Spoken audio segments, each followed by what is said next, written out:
You're listening to WCAT Radio, your home for authentic Catholic programming. Welcome to The Open Door. Jim Hanink here with fellow panelists Christopher Zender. Mario Ramos-Reyes won't be able to join us today, but he will be missed. We are going to talk about Catholic liberal arts education, contemporary Thomism, and the role of the papacy. Our welcome guest is Dr. Peter Kwasniewski, a prolific author who has written widely about each. He holds degrees from Thomas Aquinas College and the Catholic University of America. In addition, he served as admissions director at Wyoming Catholic College in Wyoming and taught there for several years. Now he's a major premise. He's a major premise, that's for sure, but he's more importantly a major presence in traditional Catholic circles as a speaker, essayist, and blogger at OnePeterFive. Let's begin as we always do in prayer. Come, O Holy Spirit, fill the hearts of your faithful and enkindle in them the fire of your love. Send forth your Spirit, and they shall be created, and you shall renew the face of the earth. O God, who has taught the hearts of the faithful, by the light of the Holy Spirit, grant that by the gift of the same Spirit, we may be always truly wise and ever rejoice in his consolation. Through Christ our Lord. Amen. Amen. Dr. Kwasniewski, as an undergraduate, all those were the days, you spent a year at Georgetown University and then did a runner. You left for Thomas Aquinas College in California. Why? And what did you find at TAC? And is it still there? Well, you see, Jim, I was looking for gold in them there hills. Like so many, you didn't find them? Oh, I did. No, I did. All right. Sifting was successful. So really what happened, well, there was a little bit of family drama connected with the college question. I was the youngest of 6 children, and my other siblings had gone to, you could say, to universities with names, with name recognition. And especially a brother of mine went to Georgetown University ahead of me. And so my parents expected me to follow in their footsteps. I had been accepted to Georgetown, and then I discovered philosophy. I fell in love with lady philosophy, is what happened in my senior year of high school, thanks to a wonderful teacher. And he had us reading. This was a private boys' Catholic high school, but not a very Catholic high school. But this teacher was very Catholic. He had us reading Plato, Aristotle, Augustine, Aquinas. I mean, it was a dream. It was a dream course. I still think about it. It's really one of the high points of my intellectual life, as the awakening of it, really.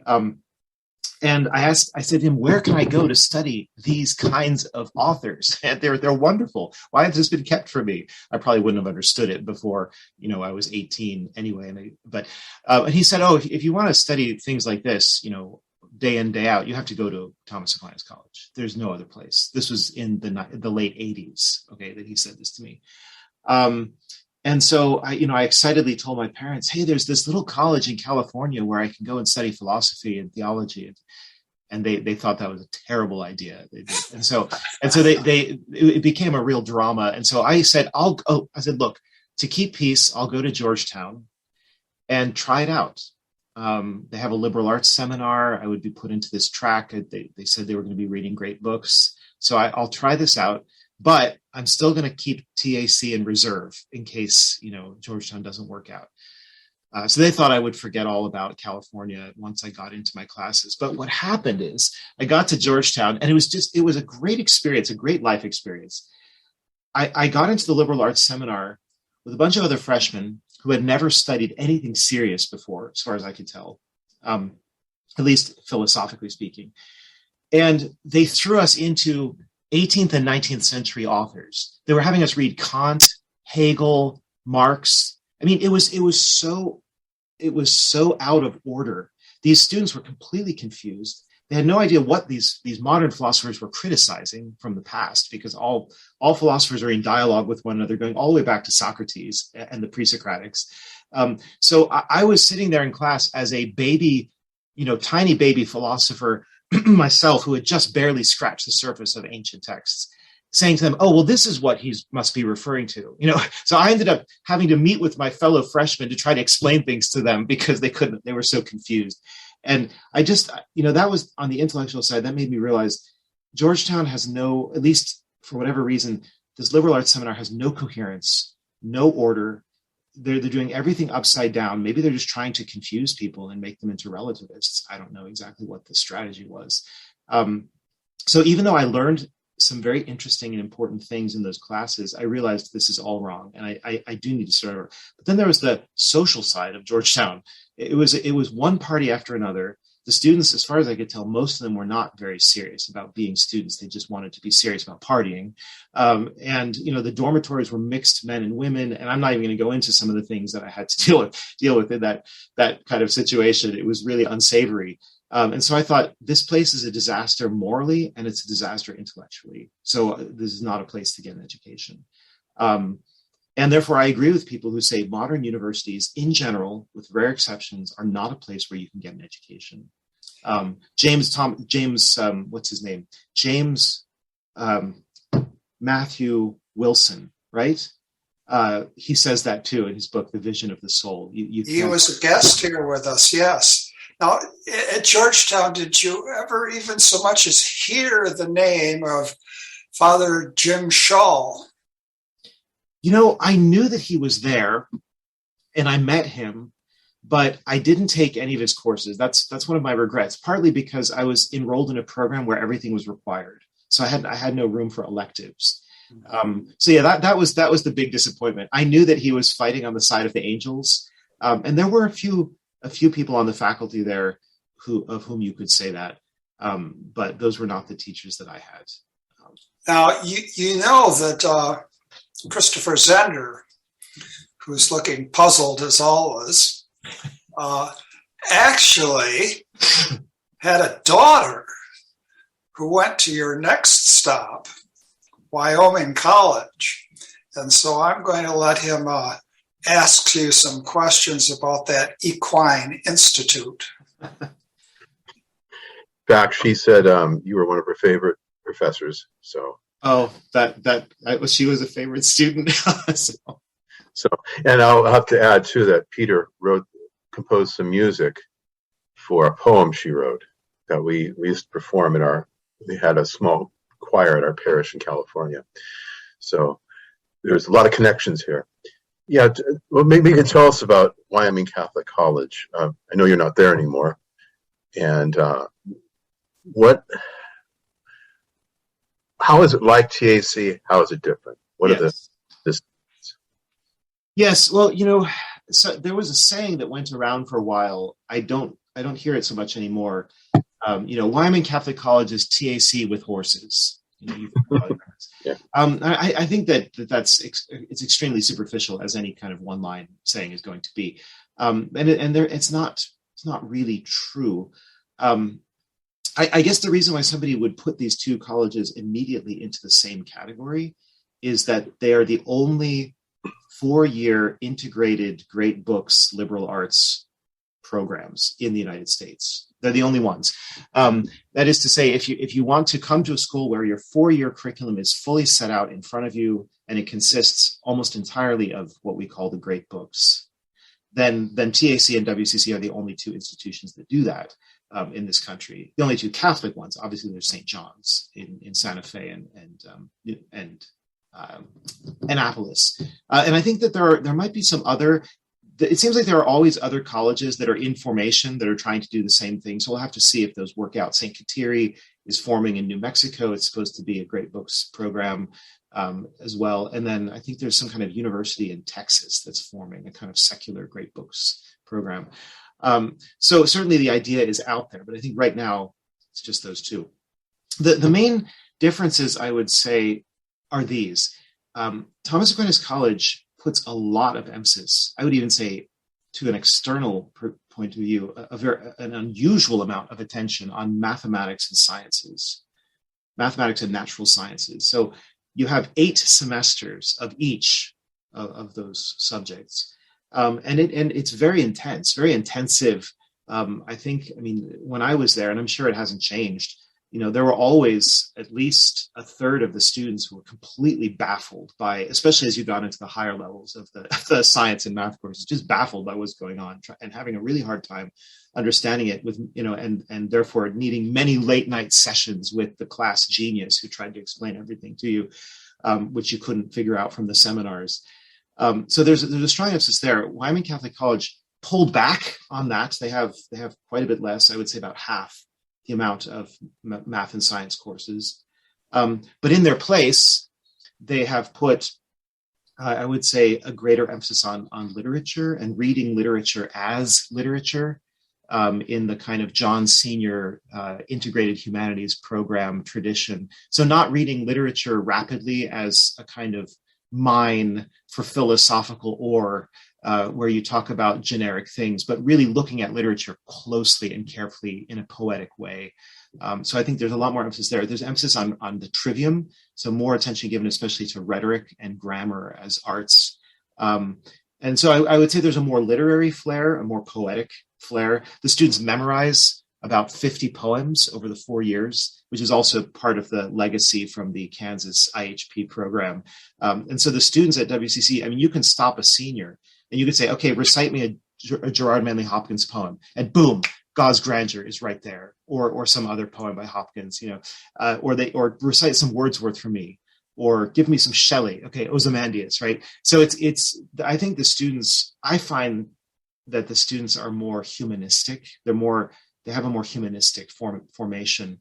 TAC tends to be very, very focused on Thomas Aquinas, as the name of the institution would imply, and on mathematics and sciences. So I guess not to say this as a criticism, but perhaps one is more inclined to rationalism, or a very strong emphasis on reasoning and on ratio, particularly discursive reasoning.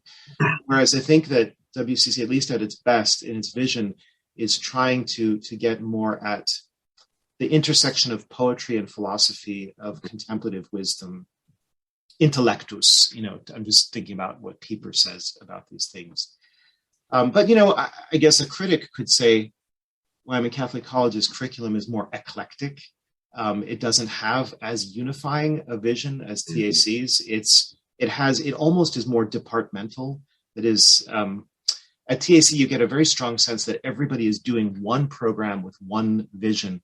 At WCC, I think that there's more of a sense of you're going to get a strong injection of a mathematical scientific way of reasoning from some professors, and a strong injection of a literary and poetic way of thinking from other professors.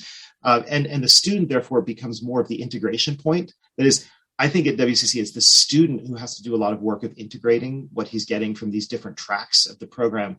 Whereas at TAC, they try to pre-integrate it for you in a certain sense, if that makes sense. Yeah. True. You have, I think this is not true at Wyoming Catholic.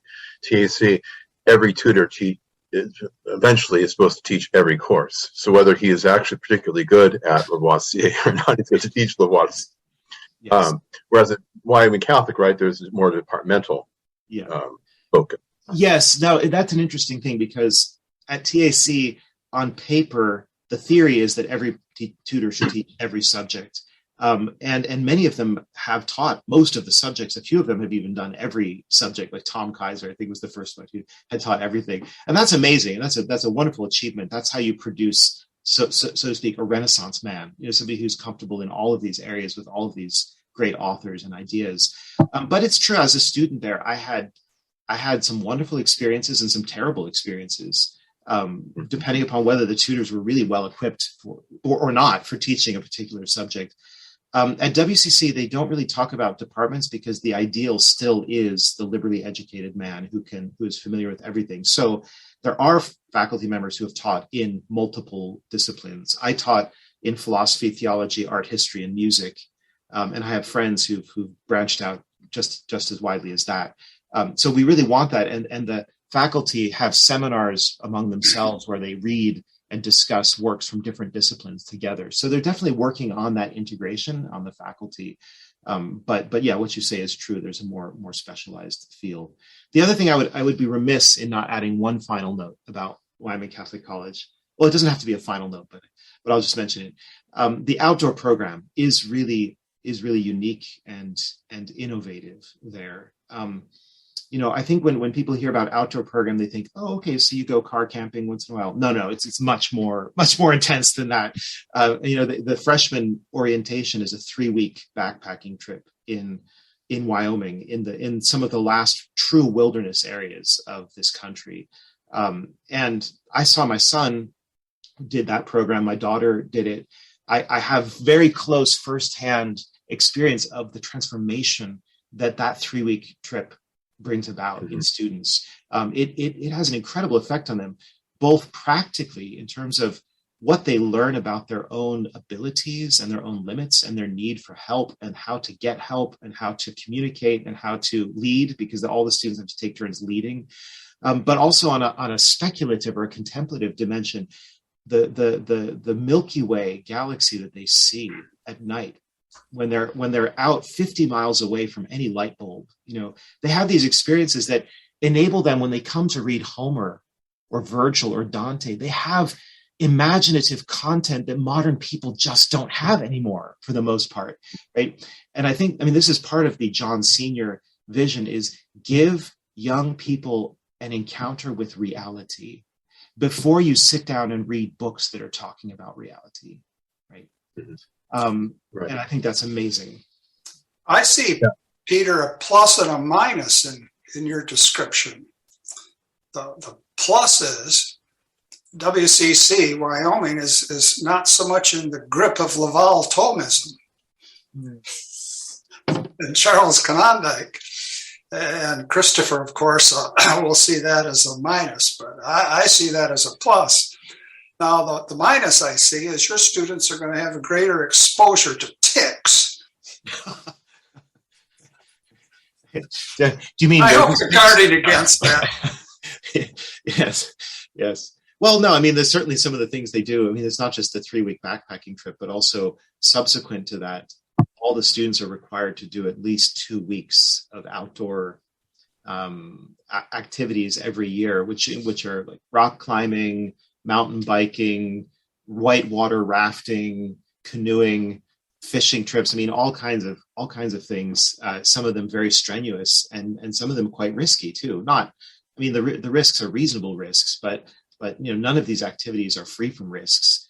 And that, I think, is also beneficial to them, even the ticks, because not that they should get the ticks, but just that is being in a situation where you actually have to confront risk and know how to assess it, how to manage it, how to deal with the consequences. They're all trained in some level of wilderness medicine. They have on the trips, there's always a wilderness first responder, basically like a paramedic, in case something goes wrong. But it's they're dealing with not only reality, but with the challenges and the dangers and the dramas that the natural world brings with it. And I think that's exciting. And the students generally, there are some few exceptions, but I would say the students are very excited about this program, and it really deepens their wonder. That's very important for the college, to deepen their wonder at the created world. And then we have this saying at WCC, we talk about God's first book.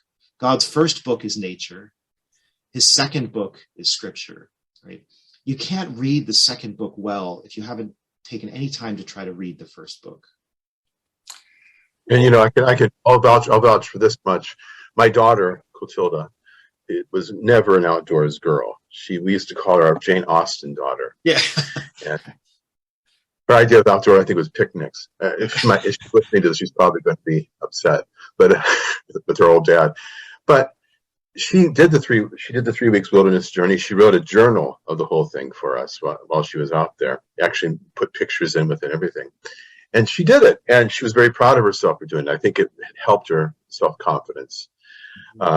She did get away with those staying at a Benedictine monastery for one of the week trips. She finagled that. She got permission for it. I think the president of the time was none too happy when he found out about it, but she got the permission. And so she and a few other girls went to a Benedictine monastery of sisters in northern Colorado. Right. St. Walburg is. Yeah. You know that Dom Hubert Van Zeller was the chaplain there for a while. Very interesting. Oh, really? I didn't realize. But just one little thing about the monastery trips. So while I was still there, I was at Wyoming Catholic College for 12 years. So from 2006 to 2018. And I should just say, I was admissions director only for 1 year, just the initial startup period. And then somebody else took over for me after that. I was just a teacher from that point on. But initially the idea was, no, all these trips have to be outdoor trips exclusively.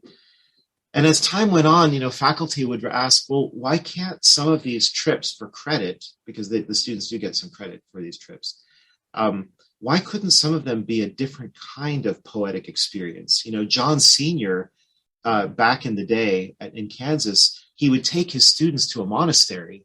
Fontainebleau, let's say in France, was the place he liked to take them the most. Let's take them to a monastery and let them experience some part of Catholic life that they haven't ever experienced before. That's also enriching. That's also part of forming people, forming Catholics. And so at a certain point, the college administration actually said, yes, the students are allowed to go on one, they called it like a vocational retreat. While they're at college, they can go on one of these, and that can count as their 1 week trip. So yeah, so maybe Chloe might have been in that group that kind of pioneered the idea. So These angels were pioneers. Yes. Now, our next stop is Poland. And even though, Peter, your own background is Irish, you brought in an eloquent way the message of liberal arts education to Poland. But Poland has suffered so much, and it's undergoing such a torrent of changes. How do you see the liberal arts tradition as strengthening Poland today? Mm-hmm. Yeah, thank you. It's a really good question. It was a neat experience to go over there last November. It turns out that a traditional Catholic friend of mine via the internet also works for the government and has some connection with the Department of Education, the federal Department of Education in Poland. And so when they were having this, they were putting together this conference on how do we revivify or even reintroduce liberal education into Poland. He said, you should get this Kwasniewski guy to come and talk about the American experience of liberal education. So they invited me, and I was the only speaker at this big conference in Warsaw. There were a few hundred people there who I was the only one who couldn't speak Polish. It was embarrassing. I felt like, dear old dad, why didn't you teach me any Polish? He could still speak some Polish. But anyway, so they had a translator for me, and I had to listen the whole time to everybody else being translated. So I'm sure I missed a lot of nuance, but in any case, they wanted to know, what was Thomas Aquinas College like? What was the program like? What did the graduates end up doing with their degree in liberal arts? And what was Wyoming Catholic College like? And so I tried the talk that's available online that you're referring to. I just go into a little bit about the history of the Great Books movement in this country, and then how beneficial this kind of education is for modern people who are living in a world that's so fragmented, so disintegrated, so scattered, and so lacking in focus. If you study an integrated program with all of the traditional disciplines, it forms you as the kind of person who can look at a particular question or problem and say, okay, I can understand some approaches that we can take to this problem. I can tell you what some resources might be for this problem. I know how to teach myself how to respond to this problem. It's basically an education in how to be a human being, and how to use your God-given reason, the most divine faculty in us. so I made this case there, and it was interesting that the reactions were very positive. I mean, there was a panel discussion, and everybody was saying, yes, we need this in Poland. All we have is basically vocational and professional training. I mean, Poland is no different from the rest of the world in that regard. You know, you decide very early on. Actually, it's different from America in this way, that, as you know, in Europe, a lot of the times young people are choosing their path in life when they're in high school. You know, they have various exams and they sort them out quite early on, you know, and these people are going to do trades, and these people are going to do more intellectual work, and these people, whatever. And I think that there's a kind of recognition that this, for lack of a better word, I'll just say Germanic model, because I like to, most bad things I like to say have some connection with, and good things too, but bad things, I have a lot of connections with Germany. So it seems like this Germanic model is hyper specialized, very vocationally oriented. Man is a worker, basically. And so your job is to find out what work are you supposed to be doing as the bee or the ant, you know, in your hive or your hill. And so I think that's it's anti-humanistic. It's against the best traditions of Europe. It's against all of the good things that, say, Russell Kirk or James Matthew Wilson talk about when they talk about conservatism, you know. So that was the case I made to them. And the difficulty is, you know, the Ministry of Education in Poland, they want to do something about this. They want to have some Great Hearts Academy style high schools. They want to have some liberal arts college programs. But when these things don't exist, how do you get them started? You know, and where are you even going to find your teachers for these programs, right? So I think it's a catch-22 for them. Unless they start some of these pilot programs with government money, they'll never be able to train the teachers that would be required to then run schools elsewhere of the same sort. So I think that there's a lot of goodwill, but it's going to be a question of whether they can come up with government policy that actually implements it. Interesting. Maybe they need fewer economists from the University of Chicago and more tutors from TAC. Yeah, it would help. You know, it would help Poland in particular if there were more Americans. If there were more Americans who were trained at places like TAC, WCC, who could learn to speak Polish or who already spoke Polish and could go over there and actually be part of their pilot schools, that would be great. I mean, it's just that unfortunately Polish is, you know, on the list of languages spoken in the world, Polish is very far down. It's just not commonly spoken outside of the country. So, Christopher, should we get back to Thomas or should we stay in Poland? Well, we always get back to Thomas. Who wants to stay in Poland? Ite Tomam. So, yeah, I mean, Peter, I guess it's your doctoral dissertation? Yes. You wrote on Thomism, the primacy of love. Maybe you can explain the primacy of love and how that fits in with Thomism, which, you know, people often don't associate the two. Sure. No, so when I was in graduate school, I took this wonderful course on the ethics of love in St. Thomas, and as part of the course, we read the Summa Theologiae Prima Secundae, questions 26, 27, 28. That was part of the syllabus, and 26 is on love in itself, amor. 27 is on the causes of love, and 28 is on the effects of love. And in 28, St. Thomas asks questions like, you know, is mutual indwelling an effect of love? Is ecstasy an effect of love? Right? Does love make the lover do everything that he does? Does love wound the lover? I'm reading this and I'm saying, is this Thomas Aquinas? This, you know, this sounds like, you know, Saint Bernard of Clairvaux or Richard of Saint Victor or some other, you know, more mystical medieval, right? And I was just fascinated by the content of these questions. I found them so rich, and so. I mean, of course, they're still in the scholastic style of St. Thomas, very sober and, you know, and reasoned out. But there was something sort of electrified about the content. It was sort of like glowing and very. It seemed to have like a tremendous amount of energy that was just ready to burst out. And I was wondering, have people really delved into question 28 and especially the question of ecstasy in Aquinas very much? I mean, has anybody written about this? And I remember somebody was saying, what are you going to write your doctrine on? And I said, well, I want to write on something in St. Thomas. Oh, you can't do that. Everything in St. Thomas has already been written about. That's what I was told.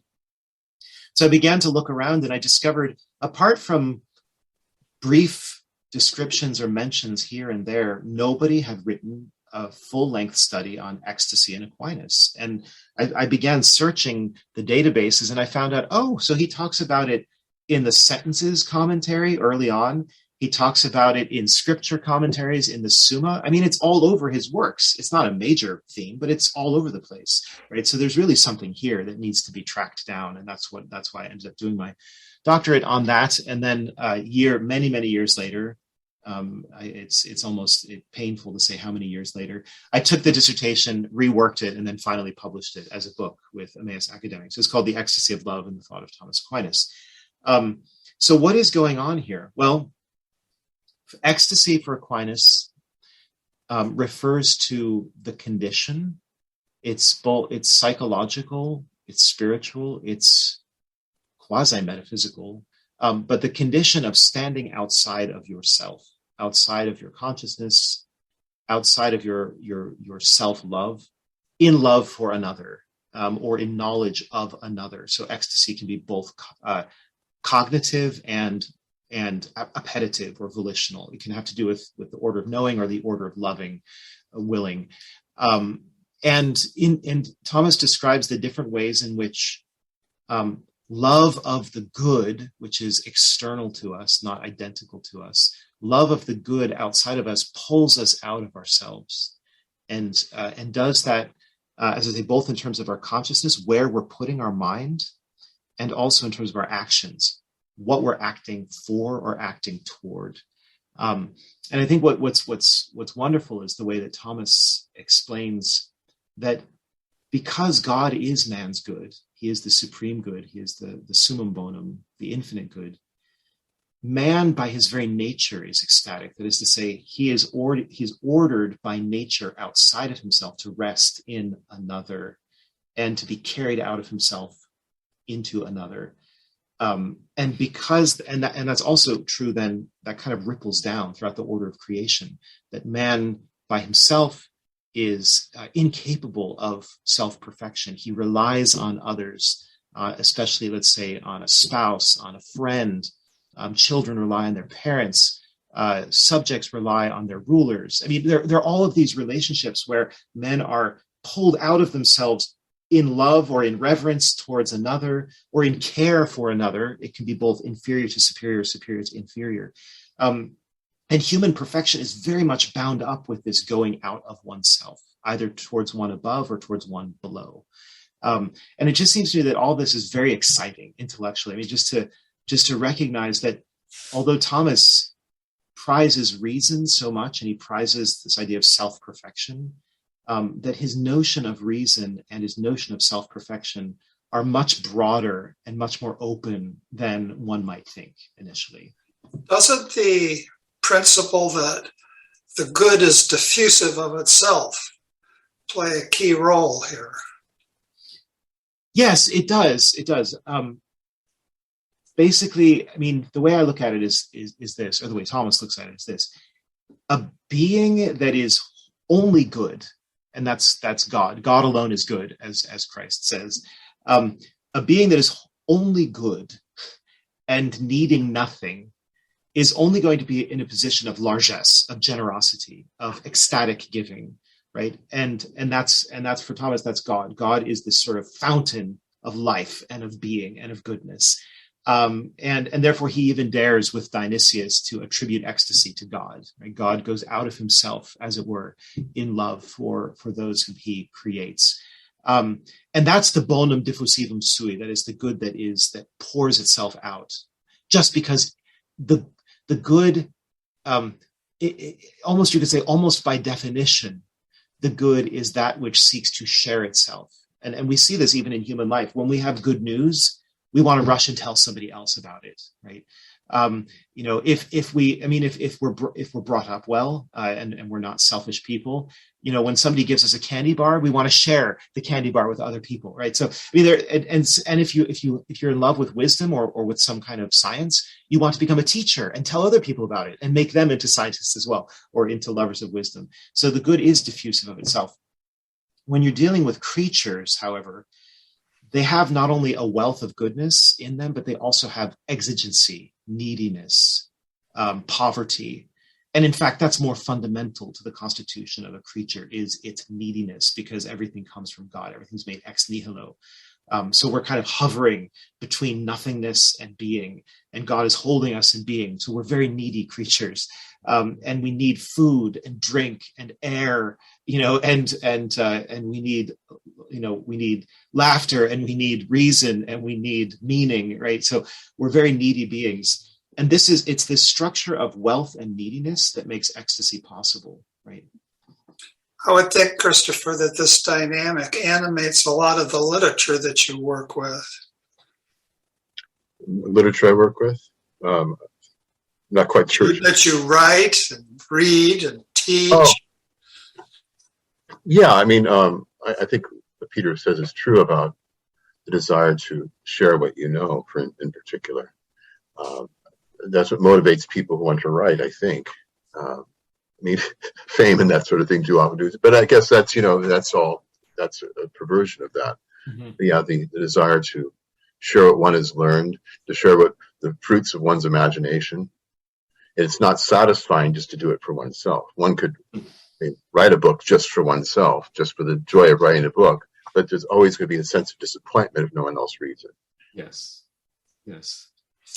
Well, Wittgenstein famously argued against the very possibility of a private language. Language is necessarily something that's shared. Mm-hmm. And without the forms of life in which we share, we could never come to have a language. So there's that communitarian dimension of it. Now, I mentioned this in an email, I think, to Peter. There's a Thomist who had, in a way, I think, a kind of ecstatic personality, Father Lawrence Duan. I can remember on one occasion, a Dominican, watching him, but participating in the hours as sung by the Dominicans. And he would throw his whole body into it. And afterwards I said to him, gee, you were really deeply involved in all of that. And he looked at me and he said, well, I should be. It's my job. Yes. Could you tell us a little bit about Father Duan? Father Duan, what a wonderful man. God bless him, and may he rest in peace. So Father Duan was one of the most important influences on me intellectually. He was a professor I had at Catholic University of America in grad school from 1994 to 1998. And I was so fortunate to come at that moment. I don't say this to denigrate Father Monsignor John Whipple, who is the sort of the doyen and the great Thomist at Catholic University of America. But it so happened that he was serving as provost of the university, and he couldn't teach in the philosophy school. So they invited Father Duan to come down from Ottawa, which was his usual base, the Dominican College in Ottawa, and they invited him to come down. I think he was there almost every semester for those. At least for one semester, actually. Now that I think about it, for those 4 years. So I was able to take 4 courses with him, 4 graduate courses on metaphysics, all of them on metaphysics. One was the metaphysics of creation. Another was the 5 ways. And yes, he was an ecstatic personality. So first of all, if you have to go and look at a picture of him somewhere, but he had these Coke bottle glasses that made his eyes enormous. I guess he didn't have the newfangled glasses that don't do that. So his eyes were just huge, which seemed appropriate for a man in search of being, itself, right?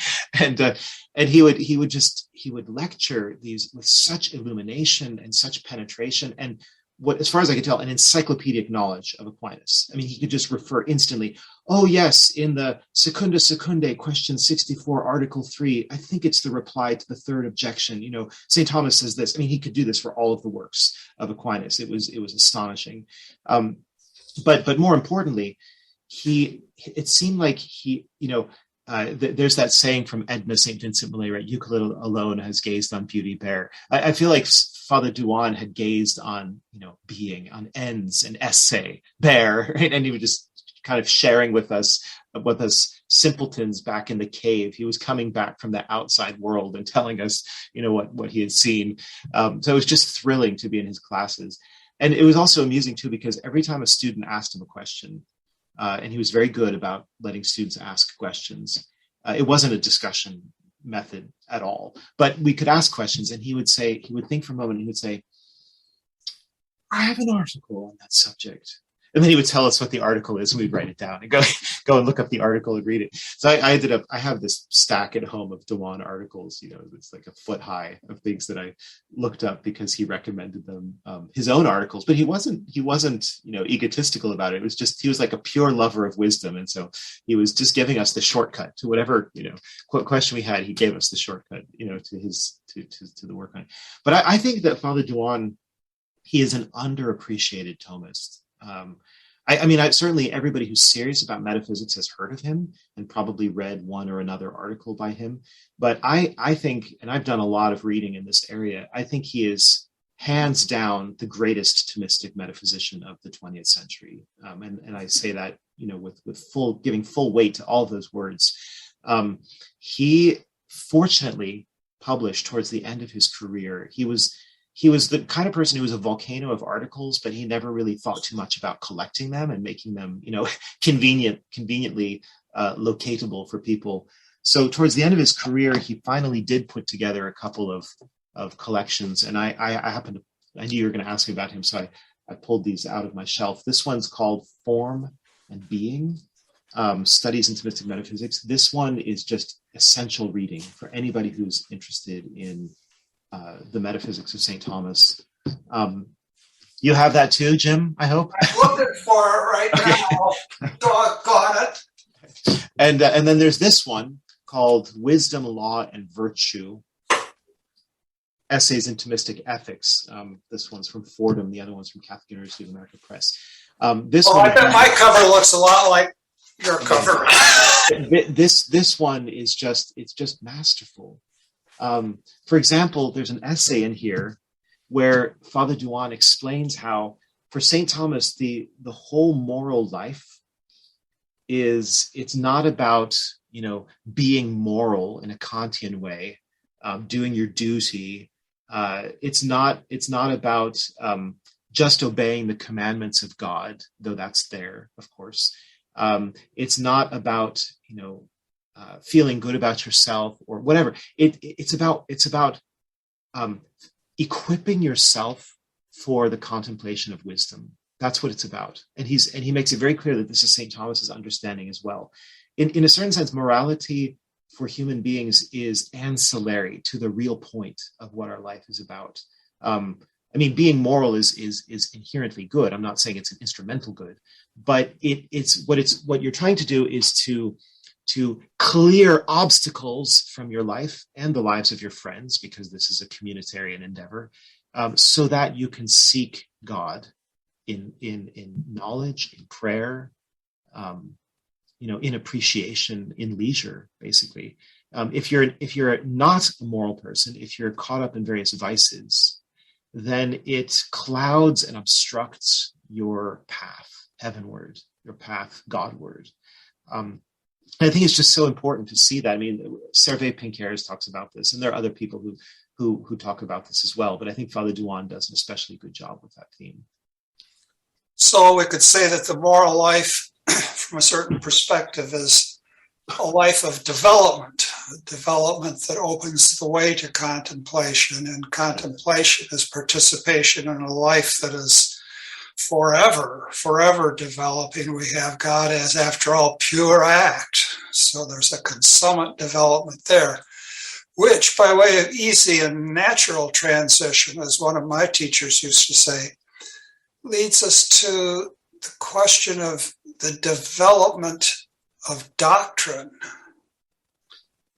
And that takes us into some territory that's much under dispute today. I wonder, Christopher, do you want to turn to that page in our discussion, or do you want to linger where we are?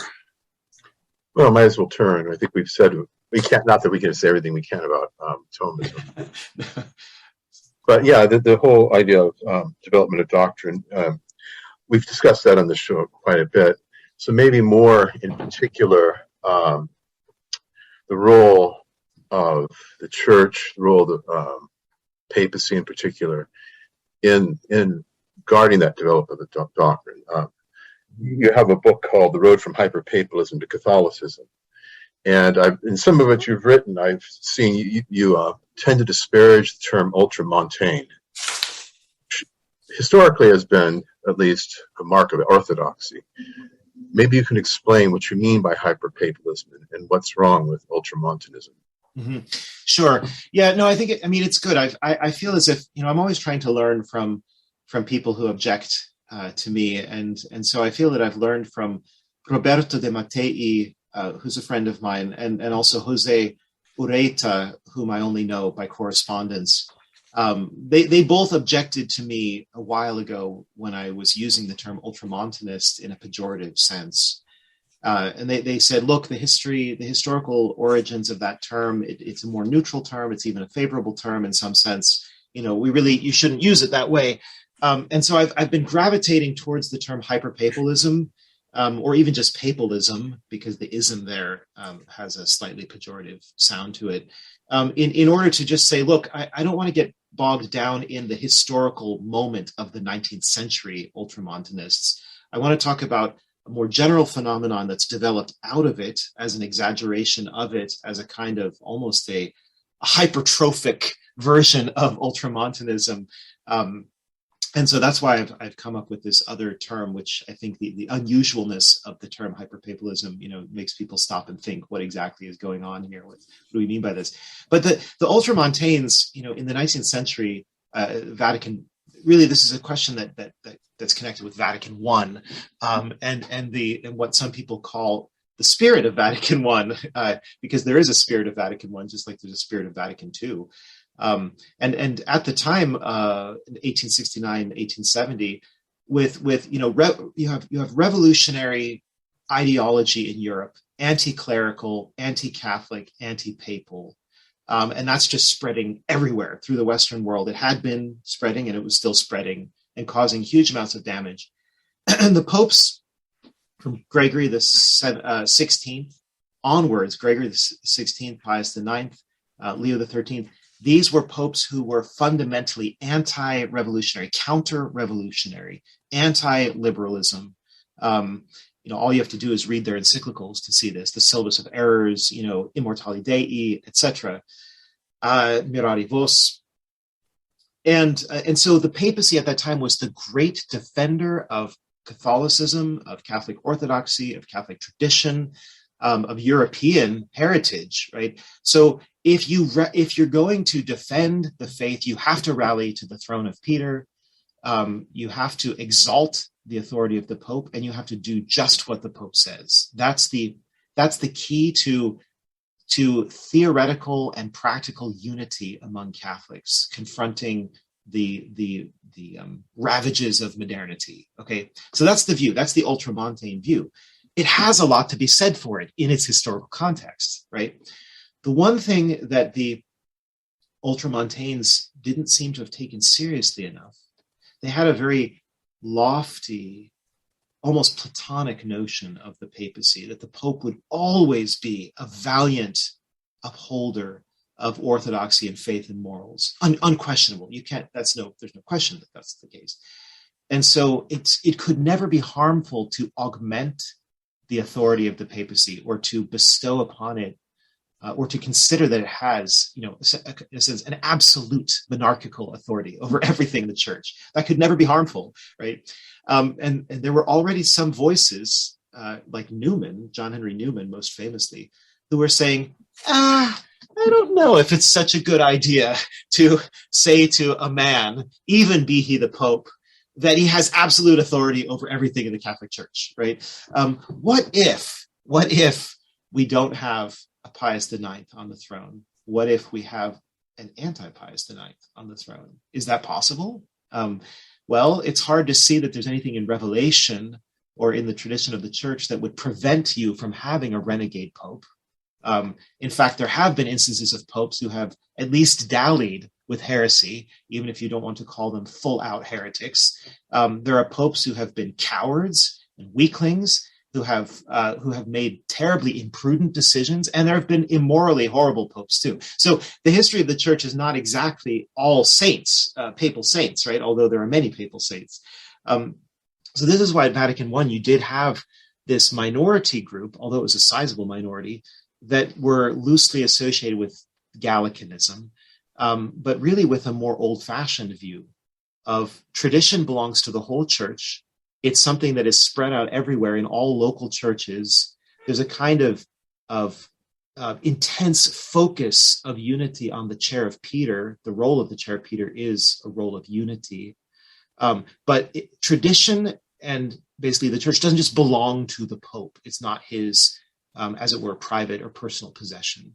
And so that was the minority wanted to bring out against the Ultramontanists that the Church is a collective and communal enterprise that God has entrusted with the truth, and the papacy has a role in it, but a role with limits. Does that make sense? I know I'm saying a lot here.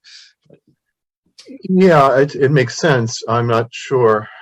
I know the minority. I mean, we did have at Vatican I, you had some rather extreme ultramontanists, if you want to call them, who wanted to say every utterance of the Pope, basically every encyclical, was infallible. You had that group. You had the moderates. You had some of the extreme Gallicans, like a bishop from Georgia, Florida, but they didn't actually prevail ultimately in terms of the definition of papal authority and power, which is considered to be plenary.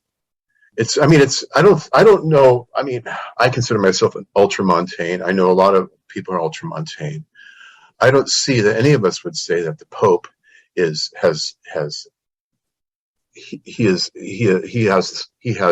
the only role in the Church, but that he does have a definitive role and a role, and a monarchical governing role in the Church. And I think that's fairly clear from Vatican I. It's clear from Vatican II as well. And it seems to be clear from what I can see in history of the whole tendency of the papal office from at least Leo I onwards. Yes. So exactly. So if you define let me just say, the way you're using the term ultramontane to describe essentially a moderate form of it is fine. And that's why I don't want to get hung up on the term ultramontanism. What I think we have to recognize is that the Vatican I definition was limited and focused. It's a kind of laser-like definition, certainly as far as dogmatic infallibility is concerned. The Pope's extraordinary magisterium is delimited in very careful terms, as you know. The Pope, and Gasser, Vincent Gasser in his Relatio, just spends pages clarifying that, if the Pope is going to define something as a matter of faith and morals, he has to make it very clear that that's what he's doing. He has to use the language that clearly shows what he's doing. He has to bind people to it. And that's been understood, and certainly in history has been accompanied by anathematizing those who don't adhere to it. So it's a very serious deal when the Pope defines something. And so if we really want to talk about definitive papal teaching, we need to speak modestly about that. But then there's also universal ordinary magisterium. That is what the Church, what all the bishops, including the Pope, have taught over the ages. I think something like the ban on contraception would be a perfect example of that. There isn't an infallible decree from a pope that says de fide, contraception is immoral, against the law of God. But there is a unanimous, general, ordinary teaching about this, which has been ratified by many popes. You might say the popes have given voice to this universal teaching, definitive voice to it. And so that's why, as Catholics, we accept that. We shouldn't dare question that. But there are certainly realms of prudential governance. There are realms of disciplinary matters. There are areas where the Pope certainly does have authority, but his decisions shouldn't be seen as infallible in those areas, unquestionable. Right. So, and that's really where, like with something like liturgical discussions, which are so prominent in the church nowadays, it seems as if we're dealing with an area where everybody knows that popes can make mistakes, and where I think a very good argument can be made that the current pope is making huge mistakes, and very damaging ones. So you're right. I mean, it's in that case the notion that the pope sometimes infallibility takes on the cast of impeccability. Mm-hmm. People's minds, or what I like to call retroactive infallibility. Once a man becomes pope, everything he's written before is somehow has authority, right? Yes. And it's not helped by practices of even our past two pontiffs. In particular, I'm thinking Benedict XVI writing a book when he's pope, right? Mm-hmm. Write a book as a theologian while he's pope. People become confused as to what's authority is. There's been a lot of unclarity, and there's been exaggerations, terrible exaggerations.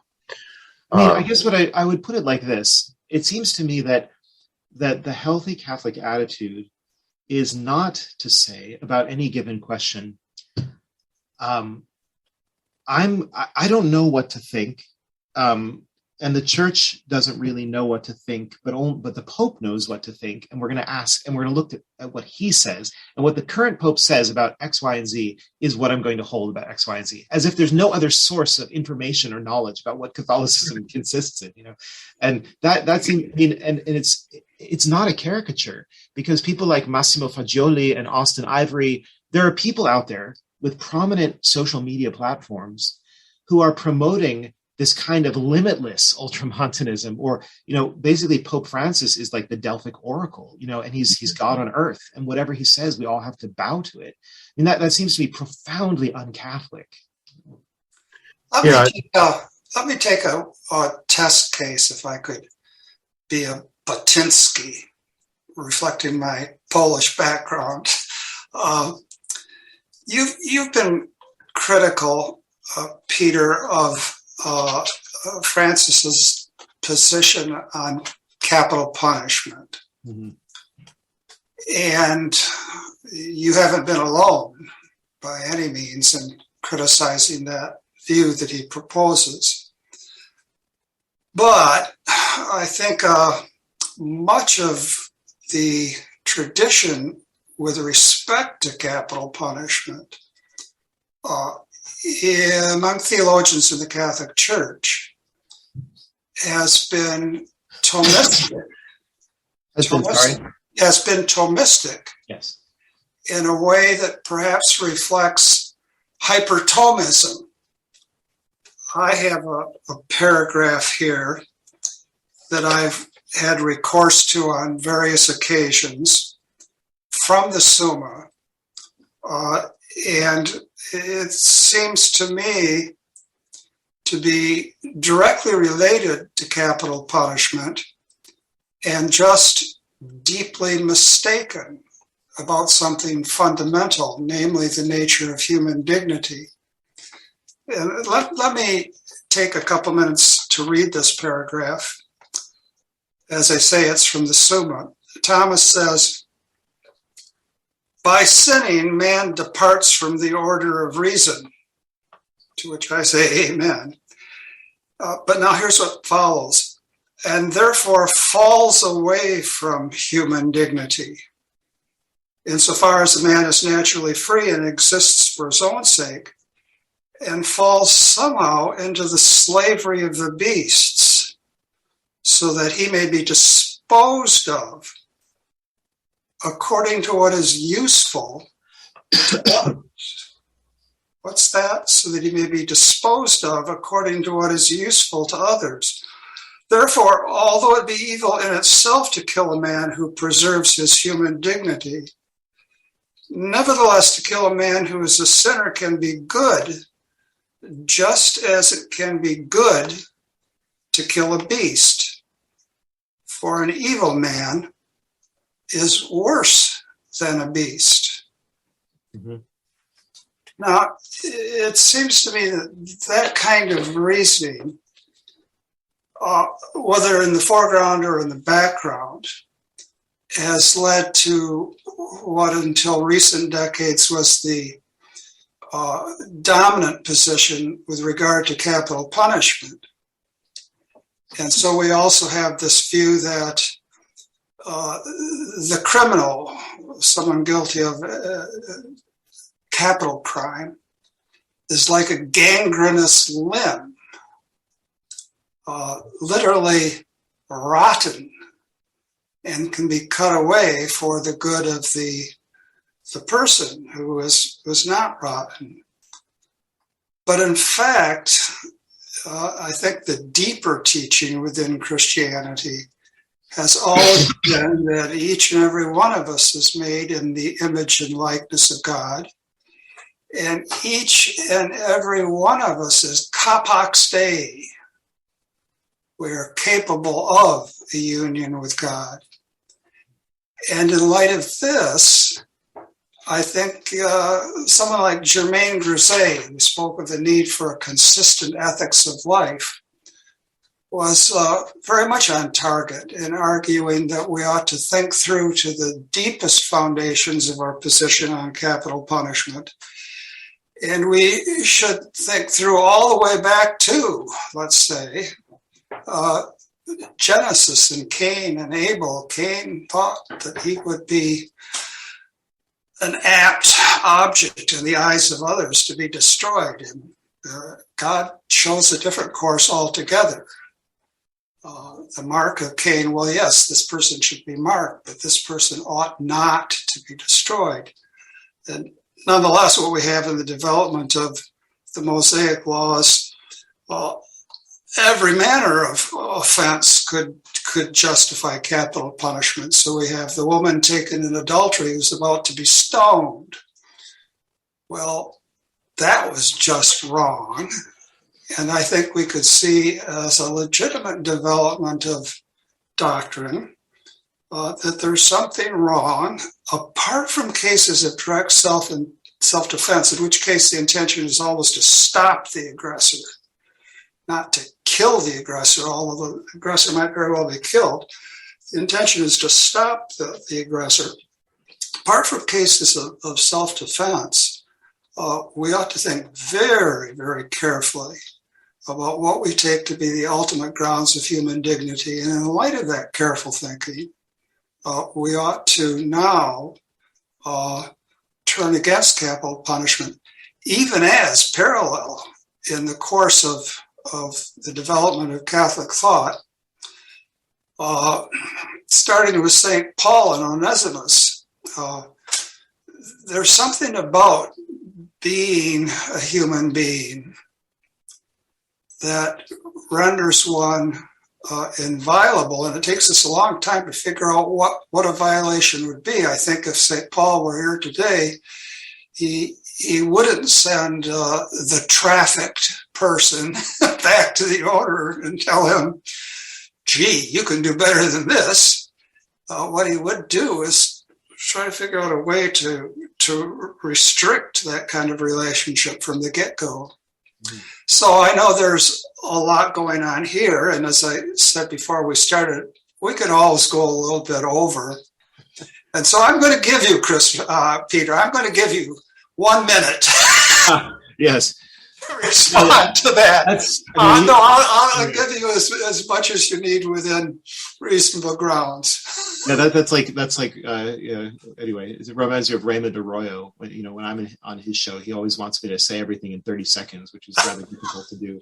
Well, when you run for governor, as I have, Sound bites are extremely important. Yeah, exactly. I'm terrible at the sound bites. Anyway, no, you've made a very eloquent case for sure. You talked about the need for deep thinking. Unfortunately, we almost never find deep thinking in what Pope Francis says about things like this. I'm sorry to say that, but it's a fact. He hasn't really helped to make his case for against capital punishment. Obviously, you won't be surprised to hear that I disagree with you. I'm always surprised when people disagree with me. Almost completely on this question. I would never put slavery and capital punishment in the same category at all. But I think there are several things you brought up that I want to address. The first is that I would never lean the case for capital punishment simply on that text of Aquinas. I mean, there are many texts in Aquinas that are better than that one, and that one has the potential, as you rightly say, to be taken in a very bad direction. I don't think that's one of Thomas's strongest texts. I think it shows him in a bad light in some ways. But I think what we've been able to see is that we have to make a distinction about dignity. I think dignity has two meanings. There's man's metaphysical dignity as made in the image and likeness of God. That can never be erased, ever. That's just who man is constitutionally. And he will be that forever because the soul doesn't die. It's always in the image of God. So that kind of dignity cannot be erased or lost. And then there's the moral dignity of the citizen of the state, which is contingent and premised on a certain level of law-abidingness. And that moral dignity, the dignity of the citizen, can certainly be lost. And it could be, arguably, it could be regained as well through rehabilitation. And this, I think, is what Pius XII was talking about in his famous allocution in defense of the death penalty, when he says the criminal does not forfeit his human dignity, but he forfeits his civil rights. And at least under the discretion of the government, that could mean that he can no longer be a member of this society. We deem what he has done to be so wicked, so contrary to the common good, that he may not be permitted to remain in this society. Send him to Australia. Send him to Australia. Aristotle refers to the death penalty as perpetual exile. And I think that's a really interesting concept. That is, Aristotle says that if somebody commits a sin, a fault that is completely contrary to the good of society, the legislator wants to put him in permanent exile. That is, he can never be part of this society. So I think that raises the question of, are there such crimes? That is, are there crimes that are so contrary to the common good that a person who does them is deserving of perpetual exile? And then I want to go on to one further question, which is this. Of course, this is a prudential decision. I don't think that anybody in the Catholic tradition has ever really been bloodthirsty in the sense of wanting to use the death penalty as much as possible with any excuse, thin or thick, for using it. I think that prudentially one could say, well, as John Paul II did, we can put criminals into safe, secure places for the rest of their lives. And they can spend their lives in this rather miserable place, and hopefully through the work of God's grace and the prison chaplains and whatever, they will, convert or something. You could say that, but a case can also be made that that's a less humane way of treating people. That is, not less humane, but that there's a kind of violation of human dignity also in locking somebody up for 50 or 60 years or for the rest of their life. And in a situation which is often terribly immoral. I mean, I correspond with prisoners, and I've heard things that have practically singed my eyebrows. I mean, prisons are horrible places for people to be. And I don't think they could ever really be otherwise, especially with the overcrowded prisons that we have with our disintegrating society.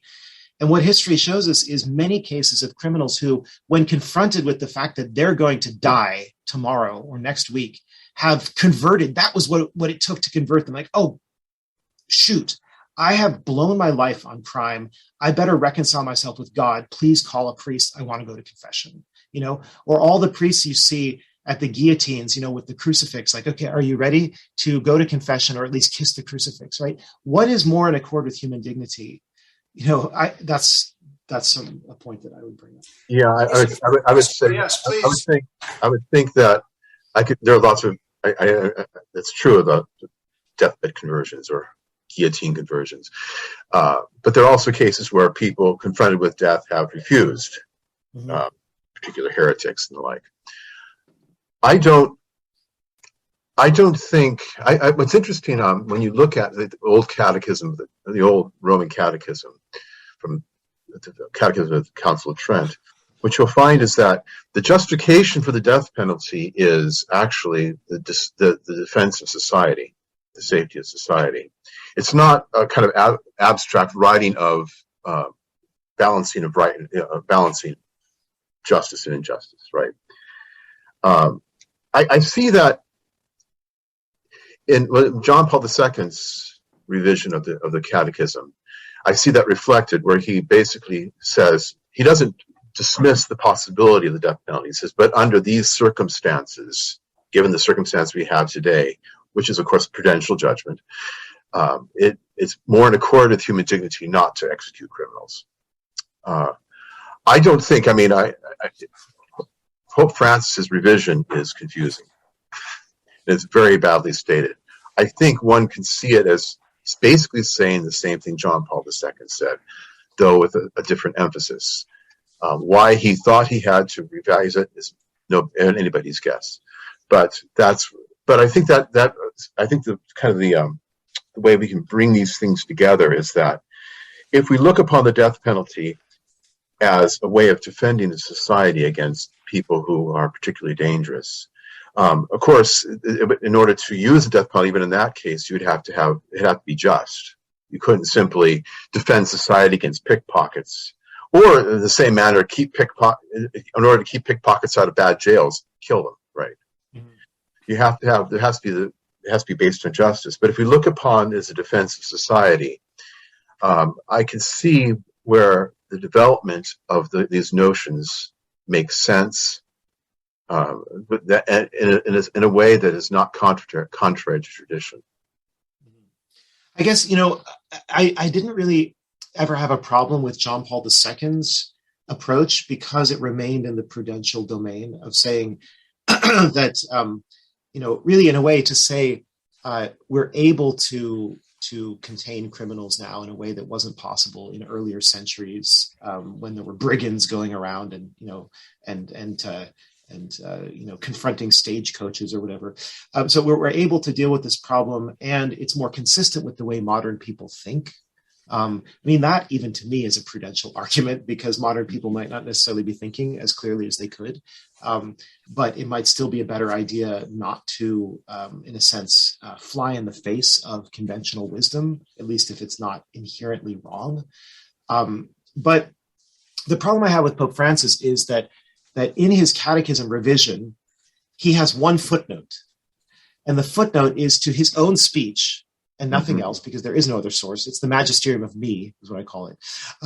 And when you go to that speech, which is a pretty low-level document as far as magisterial teaching is concerned, at least as far as the genre of it, he says there that the death penalty is per se contrary to the gospel and to human dignity.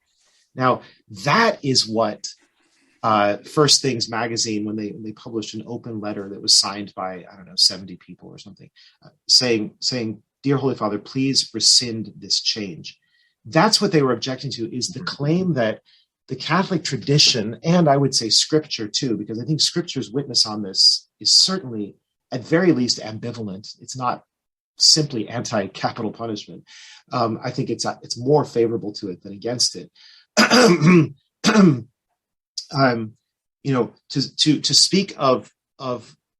To speak that way about Catholic tradition, which includes Scripture, that it's been holding or promoting a view for 2,000, 3,000 years that is per se contrary to God's will and to human dignity. I think that's untenable as Catholics. We can't hold that.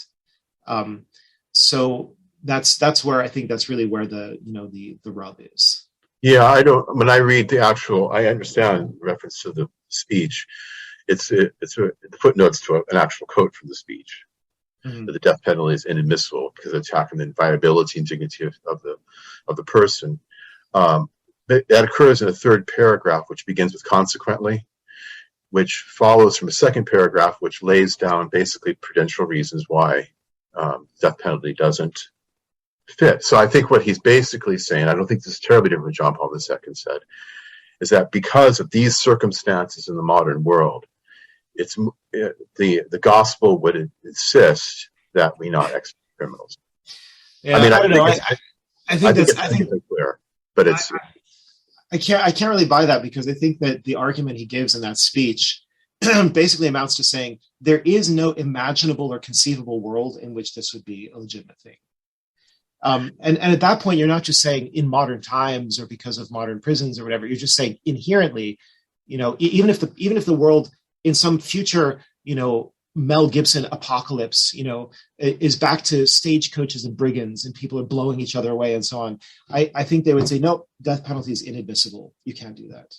I mean, I could be wrong about that, but I'm just telling you that's my impression of the argument. Well, I understand why you get the impression from it, because I think the passage is very badly written.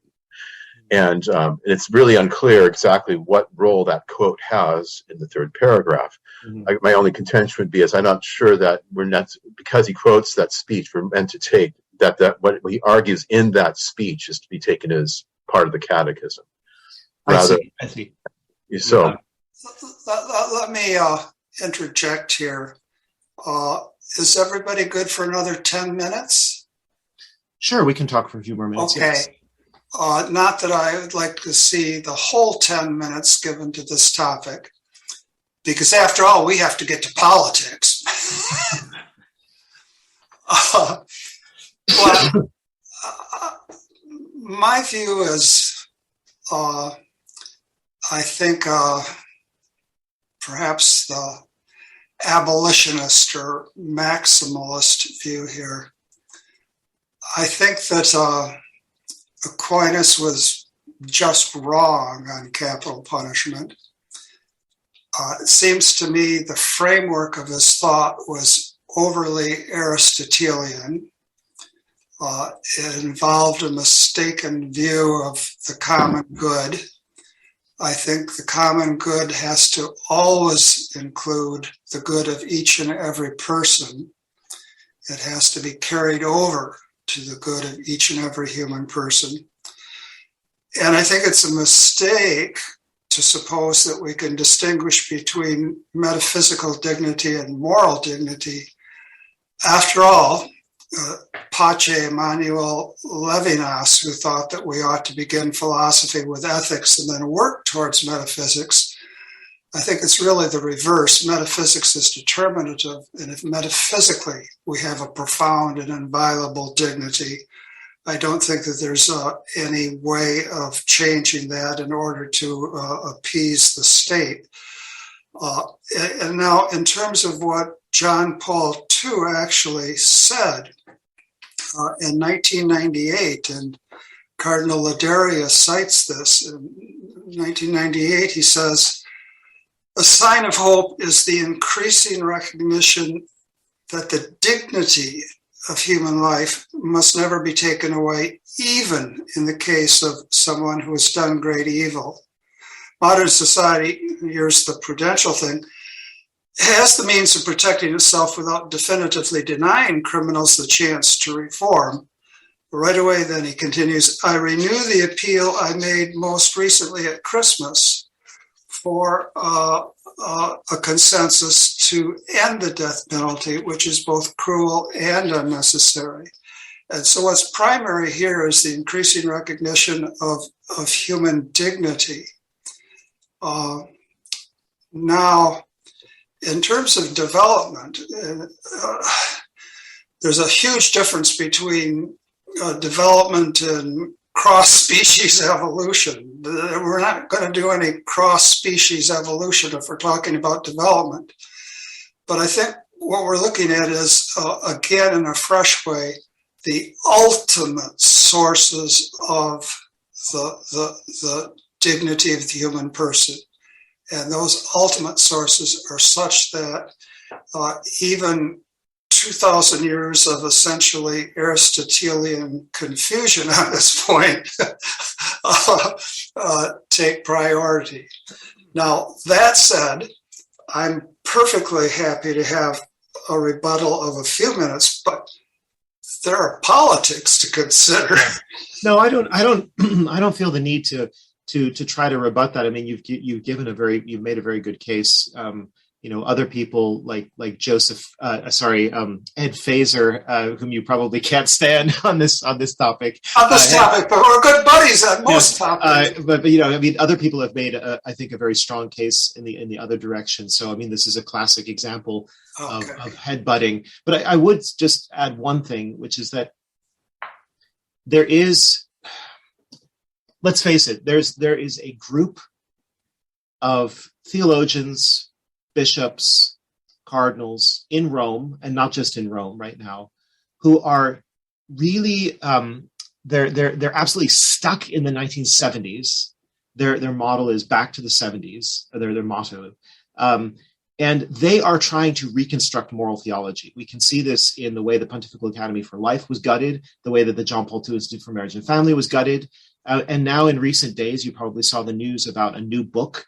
A big book that just came out that's questioning the teaching of Humanae Vitae. It's questioning artificial insemination, that's wrong. So there's a revolution in moral theology going on right now. And it's very much against the magisterium of John Paul II and Benedict XVI and Paul VI, I would add. And these people are abusing the notion of development of doctrine as they're making hay while the sun shines, as far as that goes. And so I think we have to be very careful to say something like, the church, documents of the church, theologians of the church, great theologians, they taught something for 2,000 years with varying degrees of enthusiasm, maybe. But you know what? We have realized now, when we go back to the deepest foundations, that wasn't really true. I mean, that's a dangerous move, it seems to me, because people are going to say that about contraception. There are people who say that about abortion, etc. So we have to be really careful about this. That would be my only. Amen to that. And again and again and again, I've publicly urged greater argumentation, greater discussion, opposed to facile conclusions and historical revisionism.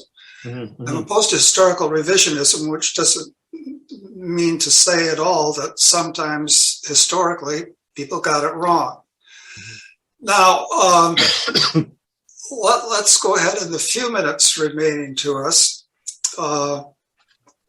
Theology and politics, can they mix? Case in point, dun, dun, dun, dun, the American Solidarity Party.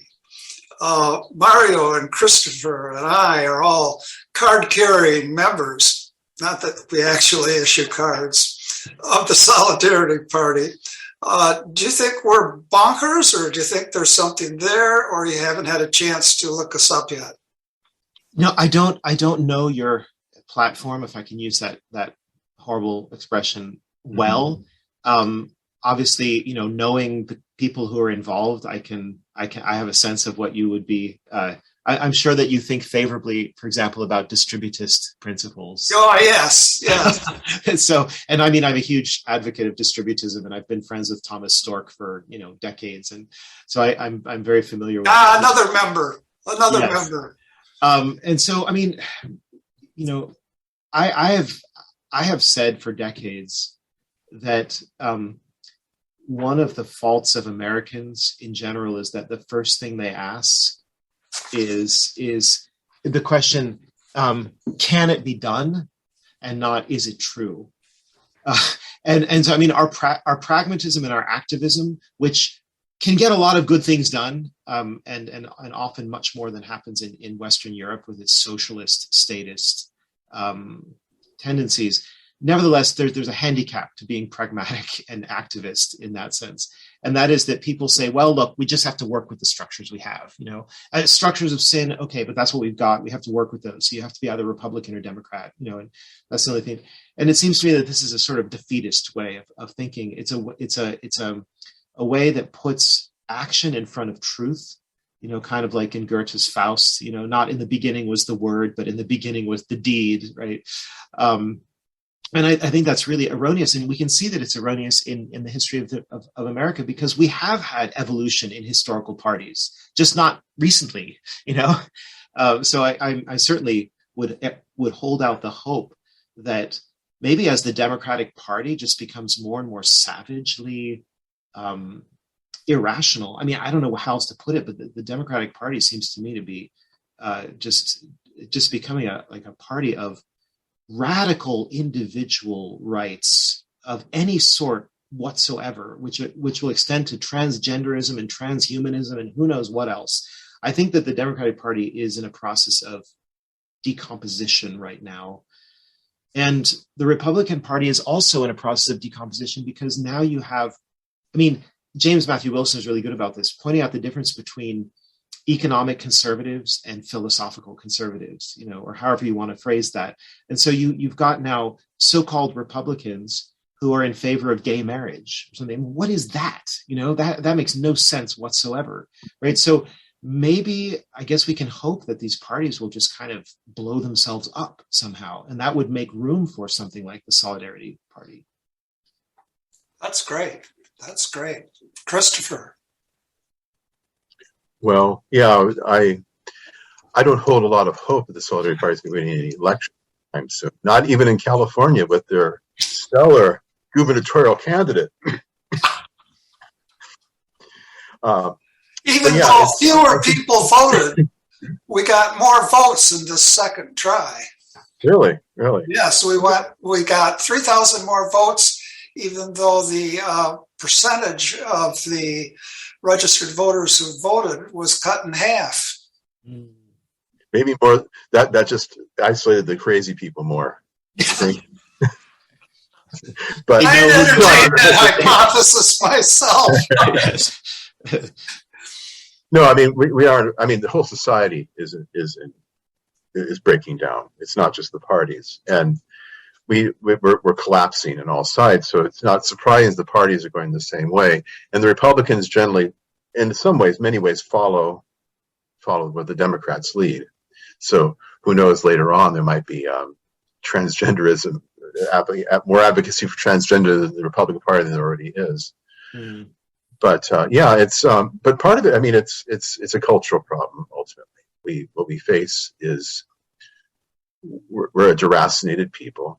We have our whole economic, our whole social order has torn us up by the roots, and that's been a problem in the United States for a long, long time. And one could argue way back to the early part of the 19th century. We're torn up from our roots. We have no relation to any revelation which is higher than reason, and now reason means just scientific thought at best, and we entertain ourselves to death. So, you know, my thought with the political party, like American Solidarity Parties, it's important to get out certain ideas, and one of the ways you can do that in the United States is by having a political party.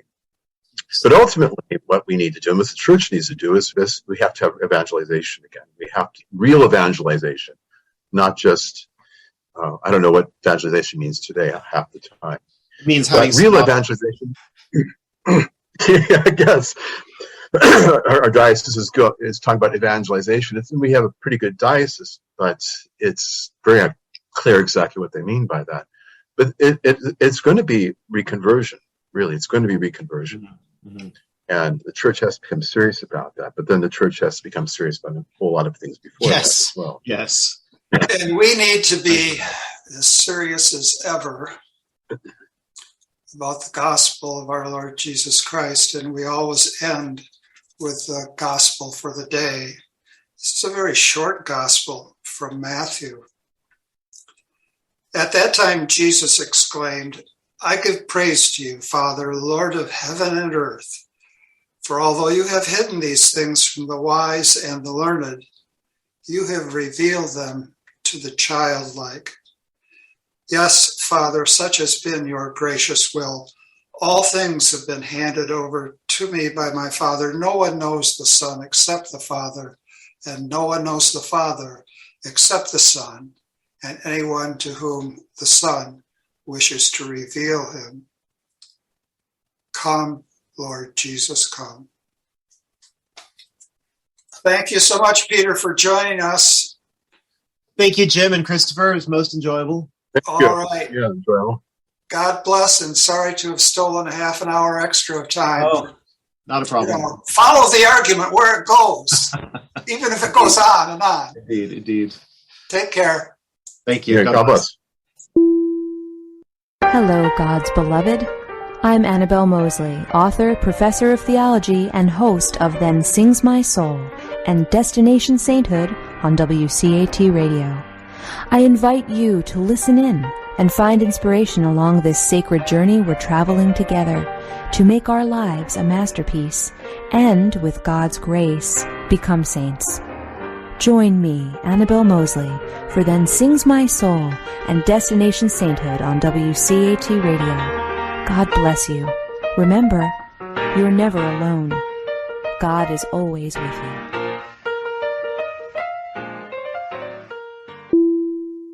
Thank you for listening to a production of WCAT Radio. Please join us in our mission of evangelization. And don't forget, love lifts up when knowledge takes flight.